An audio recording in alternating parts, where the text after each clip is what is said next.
So if anybody cares, this is a tour of the inside of a NASCAR. So if you ever were curious about what all the switches, buttons, everything in there, what it does, take you on a little tour here. So obviously I'm in this racing seat, and you can see this thing is really comprehensive. Normally I'd have a helmet on and what's called a Hans device, which is like a almost like an airplane neck brace, and it's called a head and neck system, so HANS, and it was basically started to go into place when Dale Earnhardt Sr. died because he broke his neck in an accident, and it keeps your head from moving around too much.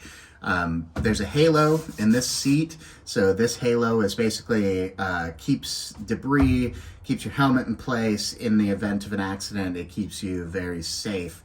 Also, there are harnesses in here, and they would go over my shoulders, and they would clip in between the crotch and keep your hips in place, and then, both go over your shoulders, and they hold that head and neck restraint down, which is what keeps your helmet from moving too much.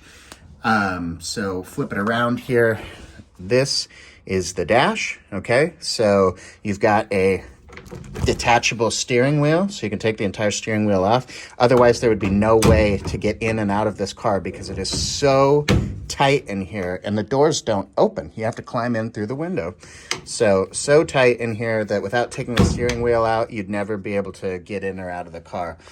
One interesting thing about NASCAR is you may see here, no speedometer, okay? So speedometers, I guess, are legal in NASCAR, and I don't know a ton about NASCAR. I just have one for some reason. So you have a tachometer here. You have oil pressure, oil temperature, water temperature, and voltage, like you would on a normal car. But racing is mostly done by feel. So you don't really need a speedometer to know, how fast you need to go into certain corners. But new NASCARs, I think the newest ones, this is a 2014, but the newest ones have a screen up here that basically replaces all of these dash, and it, has everything that you'd need within one kind of little iPad on the dash. Switches, so there's actually brake vents, there's fans that cool down the brakes, there's a radiator fan, start, ignition, and then this car doesn't have headlights, it doesn't have taillights. I did install a brake light though, so, but you've got a switch here for a light. This is a kill switch, kills basically all the power on the car. You need that to turn on. These are the ignition modules, so that's what basically powers the spark plugs in the car. Normally in a regular car, those would be under the hood somewhere or on the actual plugs in a coil-on plug system. But here, you've just got good old ignition right inside the car. If you touch any of this, it'll shock the hell out of you. So don't touch it. This is the shifter. So it's a 4-speed manual transmission, a little bit different than a normal car. In a normal car, you push the clutch in to shift from gear to gear. This doesn't require a clutch to go from gear to gear. It only requires the clutch to get going. So you can just bang through gears all day. You don't have to hit the clutch. The pedals, I don't know how much you can see down there. Probably can't see too much. I'll move this out of the way. But there's not any space in here. And I'm wearing my slippers. You'd normally wear racing shoes. Not a lot of space in here. That's because typically you would keep your foot on the gas and you would use the brakes with your left foot. Normally you're braking with the right in a regular car, but in a race car, you got to learn how to drive with your left foot. That's something I have yet to master. There is in here, you see these fire extinguishers, also some of the parts that I'm working on, so ignore the extension cord and the parts. But these fire extinguishers here, in the event of a fire, will deploy in here through this nozzle here, and you just pull that out, boom, fire's out inside of the car. So, keeps you very, very safe. You can see, and I've got this thing actually, I started to work on it to improve the visibility. There's normally a bar, this aluminum bar that like protects the windshield. There's normally one here and normally one over here as well. That keeps things from coming through the windshield, but I can't see shit out of this thing. So I'm starting to take parts out.